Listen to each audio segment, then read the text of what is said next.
Hello student, welcome to college study Delhi university. आज इस video में हम कवर करने वाले हैं यूनिट 4 ऑफ द एडवर्टाइजिंग। और अगर आपको इस वीडियो के नोट्स चाहिए तो आप हमारा टेलीग्राम चैनल ज्वाइन कर सकते हैं। टेलीग्राम के चैनल का लिंक डिस्क्रिप्शन बॉक्स में आपको मिल जाएगा। ठीक है, तो पहले समझते हैं कि एडवर्टाइजिंग इफेक्टिवनेस होती क्या है।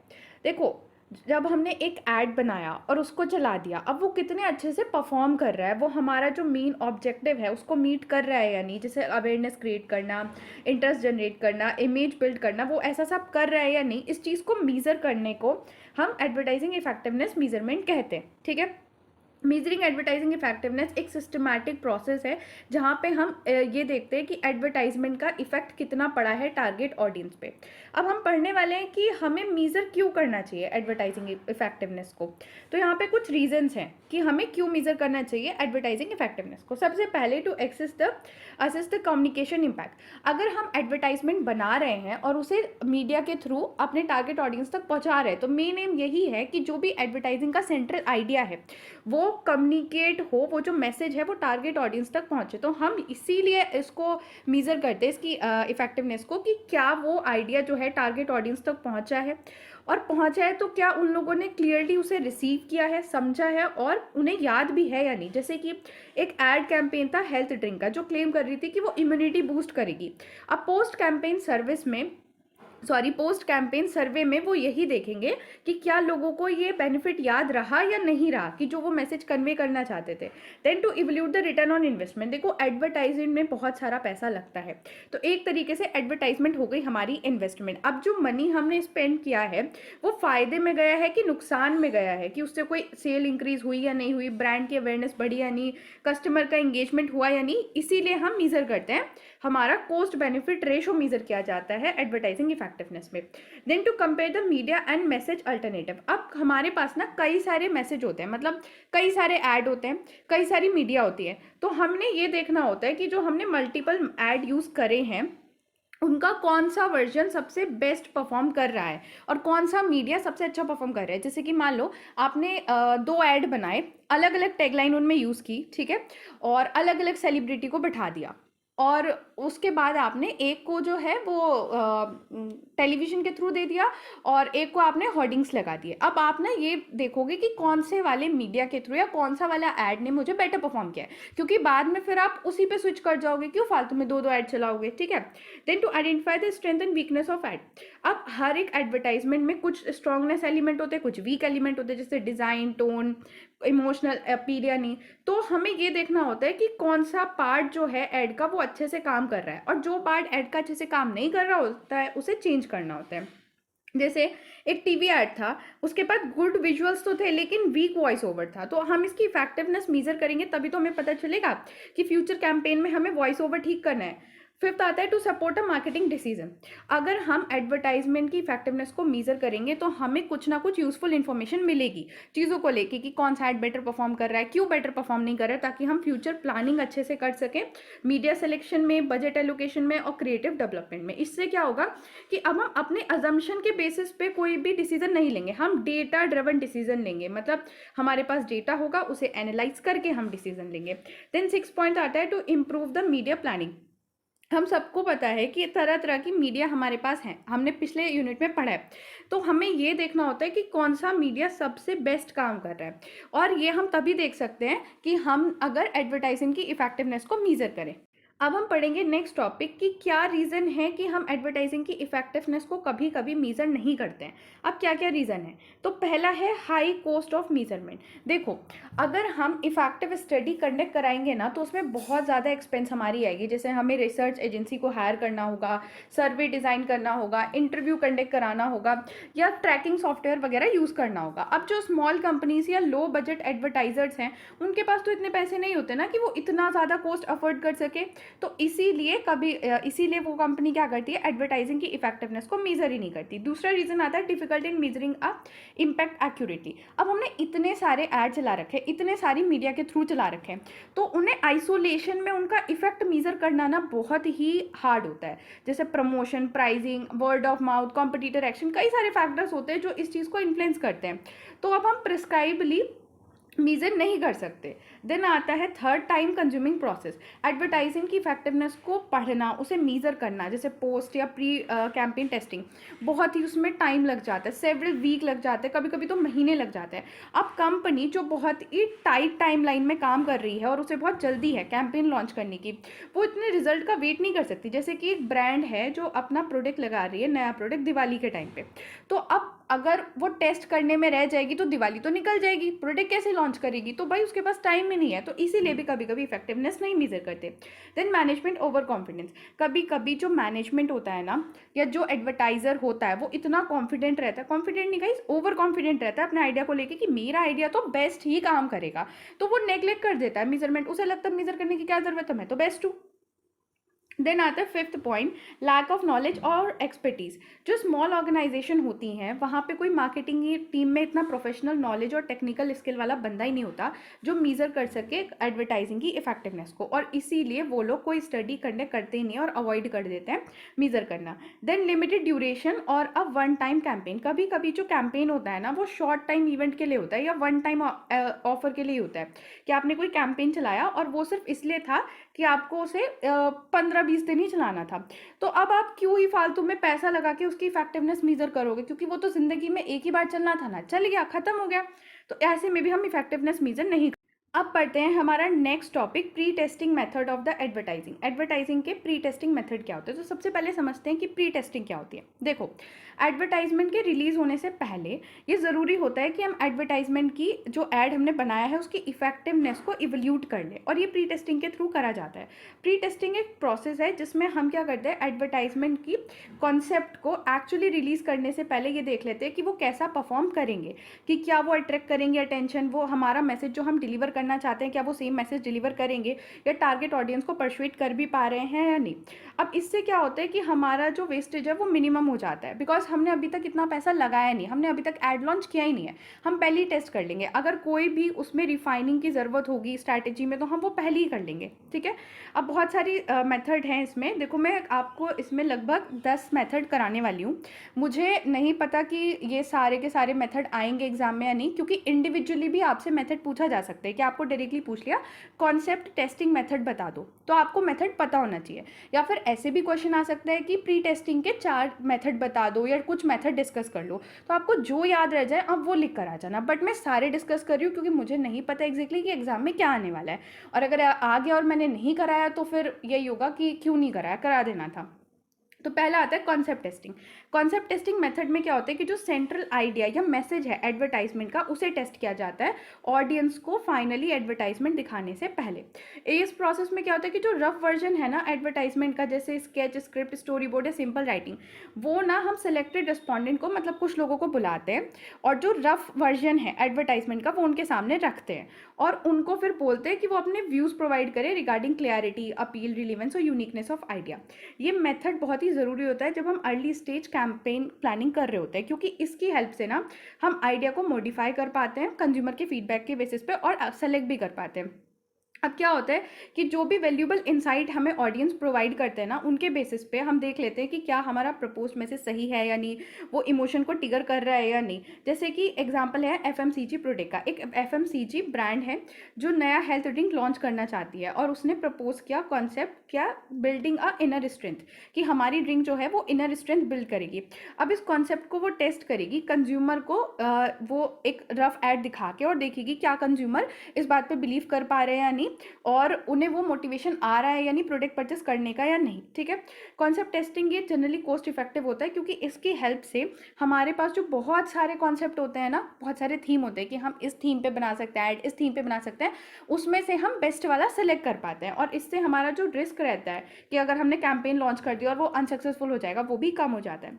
देन नेक्स्ट आता है focus group discussion. Focus group discussion में क्या होता है कि हम 8 से 12 मेंबर को बुलाते हैं जो कि हमारे टारगेट मार्केट से ही होते हैं, और फिर उनका फीडबैक लेते हैं एडवर्टाइजिंग कॉन्सेप्ट पे, ठीक है। ये मेथड क्वालिटेटिव होता है नेचर में, क्योंकि हम उसे ऐसे कॉपी पे लिख के मीजर नहीं कर सकते। इसमें क्या होता है कि जो पार्टिसिपेंट्स होते हैं ना, वो या तो उन्हें कंप्लीट एडवर्टाइजमेंट दिखाया जाता है या ड्राफ्टेड वर्जन दिखाया जाता है एडवर्टाइजमेंट का। फिर इसके अंदर एक मॉडरेटर होता है जो इनकरेज करता है लोगों को कि वो अपनी फीलिंग्स को फ्रीली एक्सप्रेस करें, बताएं कि जो मैसेज है ऐड का वो उन्हें समझ आ रहा है नहीं, विजुअल्स टोन उन्हें कैसी लग रही है। अब इससे क्या होता है कि एकदम से ना हम कैप्चर कर पाते हैं स्पॉन्टेनियस या इमोशनल रिस्पॉन्स या डीपर मोटिवेशन जो भी आता है ऐड को देख के। मतलब मैंने तुरंत ऐड दिखाया 8 से 12 लोगों को और फिर मैंने तभी उनको पूछ लिया, तो इससे क्या रहता है एकदम से जो भी स्पॉन्टेनियस रिएक्शन आएगा ना लोगों का देख के वो मुझे पता चल जाता है। और ये क्वान्टिटेटिव, जो कि क्वान्टिटेटिव मेथड हमें नहीं देख सकता। फॉर एग्जाम्पल कि एक मोबाइल फ़ोन का ऐड है जो फीचर कर रहा है पॉपुलर इन्फ्लुएंसर को, वहाँ पे उन्होंने एक बहुत अच्छे सेलिब्रिटी को खड़ा कर दिया है और फिर ये ऐड उन्होंने ग्रुप कॉलेज स्टूडेंट्स के ग्रुप को दिखाया और फिर उनसे पूछा कि क्या आपको ये जो सेलिब्रिटी ये जो बात बता रहा है इस बात पे बिलीव हो रहा है या नहीं, आपको लग रहा है कि आपको मतलब इसे देख के कि आपको फ़ोन खरीदना चाहिए या नहीं। तो ऐसे ऐसे क्वेश्चन किए तो हमें पता चला कि क्या ये सेलिब्रिटी इंडोर्समेंट काम कर रहा है या नहीं। ठीक है। देन आता है कंज्यूमर ज्वेरी मेथड। इसमें क्या होता है, ये कंपैरेटिव प्री टेस्टिंग टेक्निक होती है। यहाँ पे ग्रुप ऑफ कंज्यूमर्स को बुलाया जाता है जिन्हें ज्वेरी कहते हैं और उन्हें 2 या 2 से ज़्यादा वर्जन ऑफ एडवर्टाइजमेंट दिखाए जाते हैं और उन्हें बोला जाता है कि वो इन वर्जन्स को रैंक करें। मतलब आपको 4 से 5 एडवर्टाइजमेंट दिखा दिए जाएंगे जिसमें डिफरेंट डिफरेंट टैग लाइन होगी, डिफरेंट डिफरेंट टोन होगा और फिर उनसे पूछेंगे कि कौन सा वाला ऐड आपको सबसे ज़्यादा पसंद आ रहा है। ये जनरली तब होता है जब आपकी टीम बहुत ही क्रिएटिव हो और आपके पास मल्टीपल ऐड एग्जीक्यूशंस हो डिफरेंट टैगलाइन विजुअल फॉर्मेट के साथ, तो फिर आपको पूछ लिया जाता है। जैसे कि एग्जाम्पल दे रखा है फुटवेयर का, एक फुटवेयर कंपनी है, उसके पास 3 प्रिंट ऐड हैं डिफरेंट सेलिब्रिटी मॉडल के साथ और डिफरेंट टैगलाइन के साथ। अब उन्होंने कंज्यूमर ज्वेलरी को एक एक करके वो ऐड दिखाया और फिर उनसे पूछा कि कौन सा वाला ऐड उन्हें सबसे ज़्यादा क्लियरिटी, गाइडिंग और अपीलिंग लगा। ठीक है। देन आता है story board method. Story board method commonly use किया जाता है अर्ली स्टेज ऑफ डेवलपमेंट में, मतलब अभी तक हमारा ऐड पूरा डेवलप भी नहीं हुआ है, हम उसे पहले ही से यूज़ कर लेते हैं। स्टोरी बोर्ड का मतलब क्या होता है, series of illustration of framework, जो की सीन जहाँ पे डिपिक्ट किए जाते हैं एक सीक्वेंस में, जैसे कॉमिक स्ट्रिप होती है, इसके अंदर brief description, dialogue, voice over वगैरह होता है। और ये विजुअल लेआउट जो है वो सैम्पल ऑडियंस को दिखाया जाता है और उनको पूछा जाता है कि क्या उनका फीडबैक है कॉन्सेप्ट क्लैरिटी, इमोशनल अपील को लेके।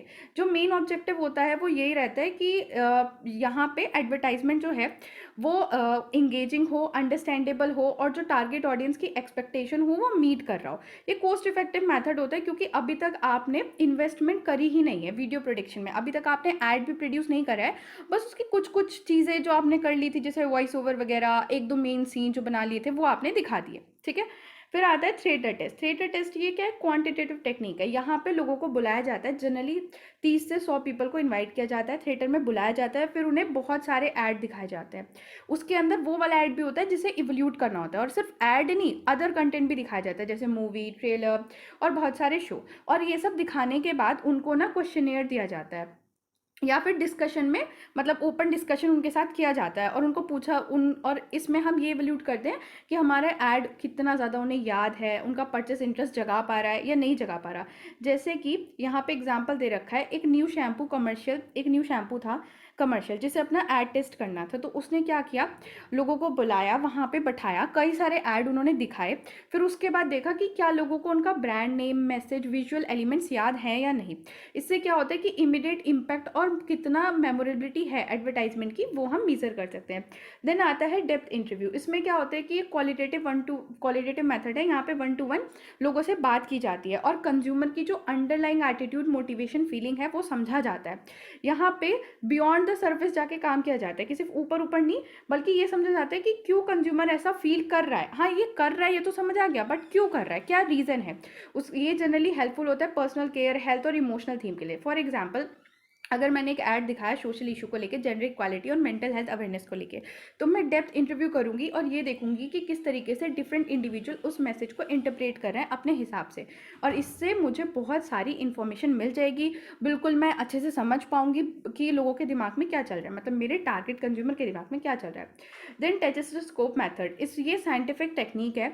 यहाँ पे ना हम विजुअल इफेक्टिवनेस और रिकॉल ऑफ एडवर्टाइजमेंट को मेजर करते हैं।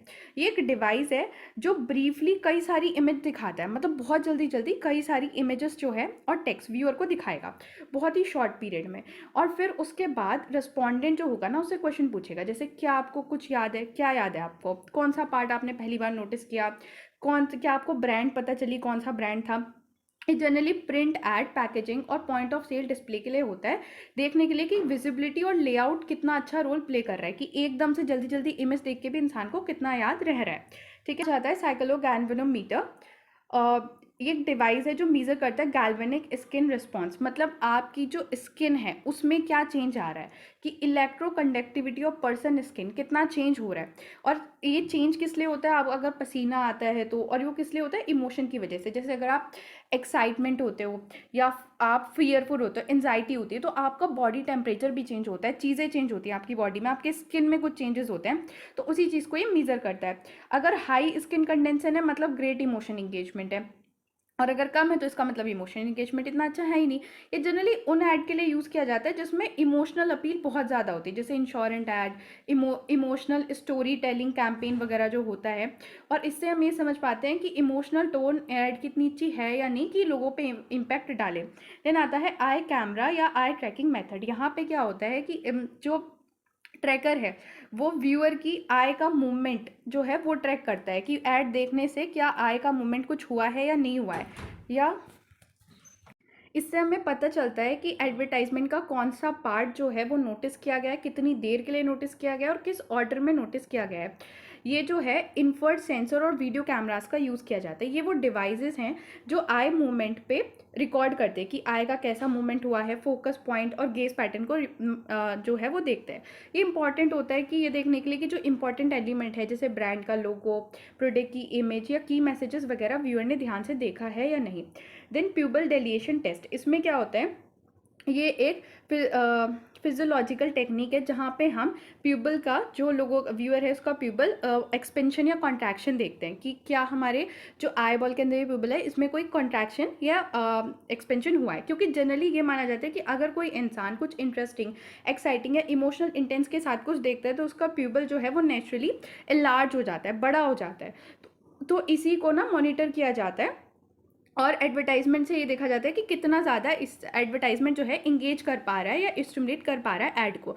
ये generally luxury item, emotional appeal या फिर सेंशुअल थीम्स के लिए यूज़ किया जाता है। देन आता है एटीट्यूड टेस्ट। इसमें क्या होता है, ये साइकोलॉजिकल और सर्वे बेस्ड अप्रोच है जिसमें हम ये देखते हैं कि एडवर्टाइजमेंट देखने के बाद व्यूअर के एटीट्यूड में कितना चेंज आया प्रोडक्ट को, ब्रांड को, मैसेजेस को लेके। जैसे कि हम इसमें क्वेश्चन पूछते हैं, मतलब लोगों को क्वेश्चन देते हैं, और क्वेश्चन के क्वेश्चन क्या होते हैं कि the ad made me trust brand, मतलब क्या ये कि इस एड ने मेरे को ब्रांड पे ट्रस्ट करा दिया। फिर जो पर्सन है वो क्वेश्चन में इसको रैंक करेगा कि क्या ये सही है। इससे हम पॉजिटिव, नेगेटिव और जो न्यूट्रल इफेक्ट पड़ा है ब्रांड के परसेप्शन को लेके वो चेक कर सकते हैं। इससे लॉन्ग टर्म ब्रांड इमेज या कंज्यूमर लॉयल्टी को चेक किया जाता है कि कितना ज़्यादा ब्रांड का इमेज जो अच्छा हुआ है। देन आ जाते हैं हमारे post testing method of advertisement. अब क्या होता है, पोस्ट टेस्टिंग मेथड का मतलब है कि हमने ऐड चला दिया है, उसके बाद हम देख रहे हैं कि क्या ऐड ने कितना ज़्यादा ऑडियंस जो है इंगेजमेंट हुई है, क्या फ़ायदा हुआ है ऐड चला के। तो इसमें पहला टेस्ट आता है रिकॉल टेस्ट। रिकॉल टेस्ट में क्या होता है कि हम ये देखते हैं कितने अच्छे से ऑडियंस जो है वो रिमेंबर कर पा रहे हैं हमारे ऐड को, हमारे कंटेंट को। रिटेंशन एबिलिटी कंज्यूमर की इसमें देखी जाती है। अब ये भी 3 तरह का होता है। पहला एडेड रिकॉल, ये क्या होता है, ओपन एंडेड क्वेश्चन होते हैं इसमें, मतलब कोई हिंट नहीं देते, हम बस डायरेक्टली क्वेश्चन पूछते हैं। जैसे कि can you name any advertisement you saw yesterday, directly question, spontaneous memory को चेक किया जाता है। एडेड रिकॉल, एडेड रिकॉल में क्या होता है, हम कुछ क्लू देते हैं और फिर इंसान की मेमोरी को चेक करते हैं। जैसे कि do you recall seeing an ad in a smartphone with the red background, हमने बता दिया कि स्मार्टफोन का रेड, थोड़ी हिंट दे देते हैं और इससे हम असिस्टेड रिकॉग्नाइजेशन को चेक करते हैं। Then combined recall, combined recall में क्या होता है कि सबसे पहले हम उसे अनएडेड, मतलब बिना कोई हिंट दिए देखते हैं कि कितना याद है, फिर थोड़ी बहुत हिंट देते हैं देखने के लिए कि हिंट दे के कितना याद आ रहा है। दूसरा टेस्ट आता है रिकॉग्नाइजेशन टेस्ट। रिकॉग्नाइजेशन टेस्ट में क्या होता है कि जो ऐड उसने पहले देखा होगा, मतलब जो भी व्यूअर है उसने वो ऐड पहले देखा होगा, तो उसको दोबारा वो ऐड हम दिखाते हैं और पूछते हैं कि क्या ये ऐड तुम्हें याद है। जहाँ पे हमारा जो रिकॉल टेस्ट है वो एक्टिव मेमोरी पे काम करता है, रिकॉग्नाइजेशन टेस्ट पैसिव मेमोरी पे काम करता है कि कहीं बैक एंड में माइंड में आपके वो ऐड है या नहीं। जनरली ये प्रिंट ऐड, पैकेजिंग और विजुअल एलिमेंट्स के लिए यूज़ किया जाता है। देन आता है attitude change add. Attitude change add वही है कि कंज्यूमर को हमने ऐड दिखा दिया और उसके बाद उसका ब्रांड को लेके, प्रोडक्ट को लेके, एडवर्टाइजमेंट को लेके कितना एटीट्यूड चेंज हुआ है। जैसे कि वही जो ऊपर मैंने पढ़ा था ना, एटीट्यूड चेंज ऐड जो अभी पढ़ाया था, वो सेम ही है। ये वाला टेस्ट और वो वाला टेस्ट सेम ही है, बट ये दोनों में यूज़ किया जाता है, पोस्ट में भी और प्री में भी। Then inquiry test, inquiry test में क्या होता है कि ये डायरेक्ट और प्रैक्टिकल मेथड है एडवर्टाइजमेंट के इफेक्ट को मेजर करने के लिए। क्या होता है कि अगर आपको कोई ऐड दिखाया जाता है तो कभी कभी उसमें होता है ना कि अगर आपको फ्री सैंपल चाहिए तो अब आप फटाफट क्यूआर को स्कैन कर लो, या फिर आपको देखा है कोई ऐसे दिया होता है, कोई भी इंस्टीट्यूशन का ऐड आता है तो उसमें लिखा होता है कि टोल फ्री नंबर है, कॉल करके इंक्वायरी कर लो। तो ऐड चलाने के बाद कितने लोगों ने इंक्वायरी करी, यही इंक्वायरी टेस्ट में मेजर किया जाता है। जैसे कि अगर कोई, एक एग्जांपल यहाँ दे रखा है कि एक ऐड था जो डिस्टेंस लर्निंग कोर्स के रिगार्डिंग था, उसमें एक टोल फ्री नंबर दे रखा था, तो कितने लोगों ने उस नंबर पे कॉल करा, यही हम मेजर करेंगे इंक्वायरी टेस्ट में, मतलब कितना ज़्यादा इंगेजमेंट या डायरेक्ट रिस्पॉन्स आया है। देन आता है सेल्स टेस्ट। सेल्स टेस्ट जो है वो पोस्ट एडवर्टाइजिंग इवोल्यूशन मेथड है, क्योंकि हम वही पढ़ रहे हैं, और ये डायरेक्ट इंपैक्ट देखता है ऐड का प्रोडक्ट की सेल पे कितना पड़ा, मतलब ऐड देखने के बाद लोगों ने कितना प्रोडक्ट को परचेस किया, कितना इंक्रीज हुआ या चेंज हुआ सेल्स वॉल्यूम में। ये कंट्रोल्ड इन्वायरमेंट में टेस्ट किया जाता है। इसमें क्या होता है कि यहाँ पे क्या होता है, एक ग्रुप जो है उसको एक ग्रुप में, मतलब दो ग्रुप में लोगों को डिवाइड किया जाता है, या दो ग्रुप में मार्केट को डिवाइड किया जाता है। एक ग्रुप में ऐड दिखाया जाता है और एक ग्रुप में ऐड नहीं दिखाया जाता, ठीक है। उसके बाद देखते हैं कि दोनों ग्रुप की सेल परफॉर्मेंस कैसी है, मतलब जहाँ मैंने ऐड दिखाया वहाँ मेरी कितनी सेल आई है और जहाँ मैंने ऐड नहीं दिखाया वहाँ कितना हुआ है। तो notable difference sales between the two measure किया जाता है, ठीक है। यहाँ पे इसका एग्जाम्पल दे रखा है, रोक के पढ़ लीजिएगा। देन आता है split run test. Split run test क्या है, इसमें क्या होता है कि हम इफेक्टिवनेस देखते हैं, दो या दो से ज़्यादा जो वर्जन है सेम एडवर्टीजमेंट के, मतलब सेम ब्रांड है, उसने दो ऐड बनाए सेम ही चीज़ के। मान लो मेरे सामने ये रखा है कॉपी, इस कॉपी के सेम ये है क्लासमेट की कॉपी, इस क्लासमेट की कॉपी के दो ऐड बनाए जिसमें अलग अलग टैगलाइन, विजुअल इफेक्ट्स या डिफरेंट कोई भी पर्सन यूज़ कर लिए, ठीक है। जैसे कि यहाँ पे एग्जांपल दे रखा है, एग्जांपल बाद में बताऊंगी। तो मैंने यूज़ किया और फिर मैंने ये ऐड जो है वो अलग अलग जगह पे चला दी। तो अब मैं देखूंगी कि कौन से वाले में ज़्यादा रिस्पॉन्स आए हैं या कौन से वाले में ज़्यादा मेरी सेल हुई है, इंक्वायरी कहाँ ज़्यादा हुई है, ग्रेटर रिकॉल कहाँ पे रहा है। ये जनरली प्रिंट और डिजिटल मीडिया में यूज़ किए जाते हैं जहाँ पे डिफरेंट ऐड के वर्जन चलाना ईजी है, ठीक है। अब यहाँ पे एग्जाम्पल दे रखा है कि एक कॉस्मेटिक ब्रांड है जिसने पब्लिश किया है one version of its ad with the headline glow skin in 7 day, दूसरा वर्जन से गुड बाय टू एक्ने। अब इन्होंने दोनों एडिशन मैगजीन में छाप दिए। अब ये रिस्पॉन्स देख रहे हैं कि कितना रिस्पॉन्स आया है कूपन रिडम्पशन के लिए, वेबसाइट विजिट या इंक्वायरी के फॉर्म में। स्प्लिट टेस्ट रन जो है हाईली क्रिएटिव टेस्टिंग होती है, क्योंकि ये टेस्ट करता है डिफरेंट इमेज, टैगलाइन और प्राइसिंग स्ट्रैटेजी और लेआउट, और ये सपोर्ट करता है क्रिएटिव डिसीजन लेने में। देन आ जाता है evolution, communication effect and the sales effect. अब क्या इफेक्ट पड़ा उसे दो टर्म में हमें इवोल्यूट करना है, ये आपके सिलेबस में है। पहला है कम्युनिकेशन इफेक्ट, दूसरा सेल्स इफेक्ट। देखो कम्युनिकेशन इफेक्ट सिंपल आंसर पूछते हैं कि क्या ऐड ने सक्सेसफुली वो मैसेज डिलीवर करा है जो हमें डिलीवर करना था। और सेल्स इफेक्ट डायरेक्टली ये पूछता है कि क्या ऐड से हमारी प्रोडक्ट की सेल्स बढ़ी है या नहीं। अब कम्युनिकेशन इफेक्ट के बारे में थोड़ा डिटेल में पढ़ते हैं। कम्युनिकेशन इफेक्ट ऑफ एडवर्टाइजिंग का मतलब है कि कितने अच्छे से ऐड ने हमारे मैसेज को टारगेट ऑडियंस तक पहुंचाया है और उनके थॉट्स, फीलिंग और एटीट्यूड को ब्रांड के रिगार्डिंग या प्रोडक्ट के रिगार्डिंग चेंज किया है। इसका ऑब्जेक्टिव होता है कि ये टेस्ट करना कि मैसेज क्लियर है, रिलीवेंट या अपीलिंग है या नहीं, फिर ब्रांड को कितना लोग याद रख रहे हैं, और ये भी ध्यान रखना कि ऐड ने पॉजिटिव ब्रांड एसोसिएशन या इमोशनल एंगेजमेंट क्रिएट किया है या नहीं। अब कौन कौन से मेथड हम कम्युनिकेशन टेस्ट में कम्युनिकेशन इफेक्ट में यूज़ करते हैं। देखो मेथड ऑलरेडी मैंने तुम्हें पहले इसीलिए पढ़ाए थे ताकि जब तुम यहाँ पे पढ़ो तो तुम्हें वो सारे मेथड आते हो। अब देखो रिकॉल टेस्ट जो ऑलरेडी मैं पढ़ा चुकी हूँ, recognization test, attitude test, focus group test, focus group में ऑलरेडी पढ़ा है। Then physiological test, eye tracking, pupil dilation, कैवलिंग, स्किन रिस्पॉन्स। एक यहाँ पे एग्जाम्पल दे रखा है वो ध्यान से समझ लो। जैसे एक स्किन केयर ब्रांड है, उसने क्लेम लॉन्च किया ग्लो इन 7 डेज। अब अगर कम्युनिकेशन इफेक्ट हमें यूज करना है तो हम क्या करेंगे। पहला question, whether people remember the ad and brand, recall test. दूसरा, whether they recognise the packaging, recognisation test. Whether they believe the product claim, attitude test. And how the emotion react, focus group and biometric feedback. अब आते हैं sales effect. Sales effect का meaning समझते हैं। Sales effect of advertising ये measure करता है कि हाँ ऐड को चलाने से हमारी एक्चुअल सेल्स फिगर में कितना फ़र्क आया है, हमारे मार्केट शेयर में कितना फ़र्क आया है, और कितनी इंक्वायरी या फाइनेंशियल पैरामीटर्स जितने थे वो क्या हुए, मतलब एडवर्टाइजिंग की वजह से क्या परचेज हुई है या बिजनेस की ग्रोथ हुई है या नहीं।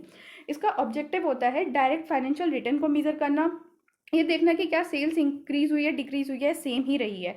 और रिटर्न ऑफ इन्वेस्टमेंट को भी मेजर करना। अब कौन कौन से मेथड हम यूज़ करते हैं, तो पहला सेल्स मेथड जो पढ़ा चुकी हूँ, split method, inquiry method, coupon redemption method, test market method. ये जो टेस्ट मार्केट मेथड है ना, ये ऑलरेडी मैंने सेल्स मेथड में ही करके पढ़ाया है, मतलब इसमें अलग से दे रखा है कंटेंट थोड़ा बढ़ाने के लिए, तो तुम इसे छोड़ दो, तुम बस ये इतने याद रख लो, sales test, split run test, inquiry and coupon redemption method, ठीक है। अब इसका भी एग्जाम्पल देख लो। एक फास्ट फूड चेन थी, उसने लॉन्च किया एक digital ad 20% off on your order, और उसे ना 1000 रिडम्पशन मिले। तो ये देखा उसने कि कितना ज़्यादा ऑर्डर्स में और रेवेन्यू में इंक्रीज हुआ, अगर मतलब डायरेक्टली सेल्स पे कितना इफेक्ट पड़ा। अब समझते हैं relation between the communication effect and the sales effect. Sales effect और कम्युनिकेशन इफेक्ट में रिलेशन क्या है, देखो। कम्युनिकेशन इफेक्ट और सेल्स इफेक्ट वैसे तो अलग अलग से मेजर किए जाते हैं, बट ये बहुत ज़्यादा रिलेटेड है। कैसे? कम्युनिकेशन होगा तो सेल्स होगी, अगर ब्रांड की अवेयरनेस होगी तो लोग ट्रायल परचेस करेंगे, मैसेज समझेंगे तो प्रोडक्ट को कंसीडर करेंगे परचेस करते टाइम, इमोशनल कनेक्शन होगा तो ब्रांड के लिए लॉयल बनेंगे, और अगर रिकॉल और रिकॉग्नाइजेशन रहेगी तो जब भी कुछ भी परचेस करेंगे तो टॉप ऑफ माइंड में हमारी ही ब्रांड रहेगी। अब एक्सप्लेनेशन देखो। स्ट्रॉन्ग कम्युनिकेशन इफेक्ट इंश्योर करता है कि जो कंज्यूमर है वो प्रोडक्ट के बारे में अवेयर रहे, उसके बेनिफिट्स को समझे और फेवरेबल एटीट्यूड प्रोडक्ट के लिए डेवलप करे, ब्रांड के लिए भी। अब अगर फेवरेबल एटीट्यूड होगा, प्रोडक्ट के बारे में जानकारी होगी और बेनिफिट्स भी पता होंगे, तो ऑफकोर्स सेल तो होगी ही ना, परचेस करेंगे, तो उससे हमारा सेल्स इफेक्ट डेवलप होगा। लेकिन कभी कभी जो एड कम्युनिकेशन है वो अच्छा नहीं हो पाता, मतलब एड कम्युनिकेशन तो हो पाता है बट सेल्स नहीं हो पाती बिकॉज ऑफ अदर बैरियर्स, जैसे कि हाई प्राइस, पुअर डिस्ट्रीब्यूशन या बेटर कंपटीशन ऑफर। तो इस और कभी कभी ऐसा होता है कि ऐड हमारा उतना अच्छा नहीं होता है लेकिन हमारी सेल फिर भी इंक्रीज हो जाती है दूसरे फैक्टर्स की वजह से, जैसे डिस्काउंट या सीजन, एडवर्टाइजिंग कोई उसमें रोल प्ले नहीं कर रहा होता। तो इसीलिए hence, most important point, hence इनको सेपरेटली इवल्यूट करना तो ज़रूरी है बट साइमल्टेनियसली इवल्यूट करना ज़रूरी है, ताकि हमें कंप्लीट व्यू मिल जाए। इसी के साथ आपकी ये जो यूनिट है ये भी कंप्लीट हो जाती है। थैंक्स फॉर वॉचिंग, वीडियो को लाइक करो, चैनल को सब्सक्राइब करो।